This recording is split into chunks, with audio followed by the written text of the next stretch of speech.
Hello, my name is Julie de Bakker. I am a cardiologist and clinical geneticist working at the Ghent University Hospital in Belgium. And it is my pleasure to present to you today the topic of pregnancy in women with aortopathy conditions regarding pre-pregnancy counseling, aortic imaging, and medications. And this is based on an update of the 2022 ACC/AHA guidelines for the diagnosis and management of aortic disease that have been published last year. And a dedicated chapter has been written in this guideline document about genetic aortic diseases, and there is a specific topic related to pregnancy, and some aspects of this I would like to address with you today.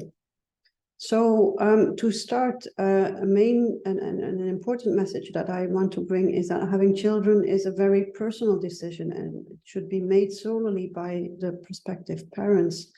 But this decision about having or not having children should be based on correct knowledge, and it is very important that this is an informed decision, and that we all have a task in preparing couples for that decision.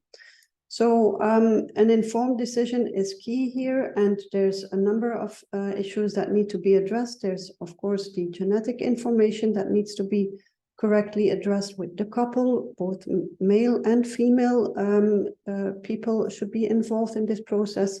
And there's, of course, also the cardiovascular issues that are very important here. And this is then mainly related to the female part of the couple. So about the genetics and genetic counseling in particular, this needs to be done well in advance of pregnancy. It is important that when wanting to do some kind of prenatal or pre-implantation testing, or for correct counseling in general, knowledge of the underlying gene defect is essential. And identifying the underlying genetic cause will be done. It can be done on a blood sample, but the detection rate in the syndromic entities, such as Marfan syndrome, will be very high, over 90%, whereas in the non-syndromic cases, that's maybe lower, up to 10 and 15% on average.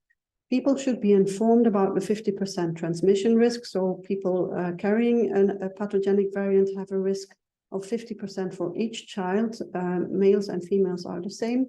And it is also, there's increasing knowledge that there's some gene, and even within the gene, some variant-specific risks that need to be addressed to patients. So not all genes confer the same risk for dissection also during pregnancy, and this is important information that should be transmitted. There's options of becoming a parent. There's alternative options that need to be discussed in advance of pregnancy, thinking about adoption, for example, here.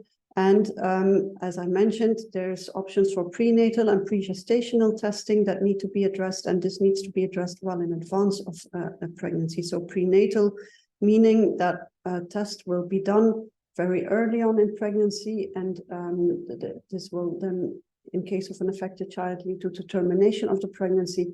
Pre-gestational testing means that the testing will be done before conception, so in an in vitro procedure where the presence of the variant will be tested. Regarding cardiovascular counseling, so as I mentioned, this is important for the ladies. They should be informed that the risk for aortic dissection increases during pregnancy, not only during pregnancy, but also during the first weeks after pregnancy. This risk is highest, as has been shown in series, in women who do not know about the diagnosis. There's about an equal risk for type A and type B dissection, so ascending and descending aorta. And in case of type A dissection, diameter will help you predict the risk for dissection, with a very low risk below 40 and a much higher risk above 40 millimeters. Very important to know here is that type B dissection risk is very difficult to predict based on diameter. It is also important that people know that dissection may also occur even after aortic root replacement. So prophylactic aortic root replacement, as is recommended in some cases, will not prevent dissection to occur. And this is important that women are aware of this. There's a need for pre-pregnancy aortic imaging, of course, with transthoracic echo to look at the aortic root, but also CT and MRI to look at the more distal part of the aorta and estimate the possible risk. Hypertension is a very important factor coming into play when we talk about aortic dissection, and women with hypertension should be treated correctly and adequately before pregnancy starts. And then also important to know, important message is that women who are followed according to guidelines, as has been shown in a European study, the ROPAC study, have a good outcome, both in terms of maternal and fetal outcome. To end, some words about medication during pregnancy.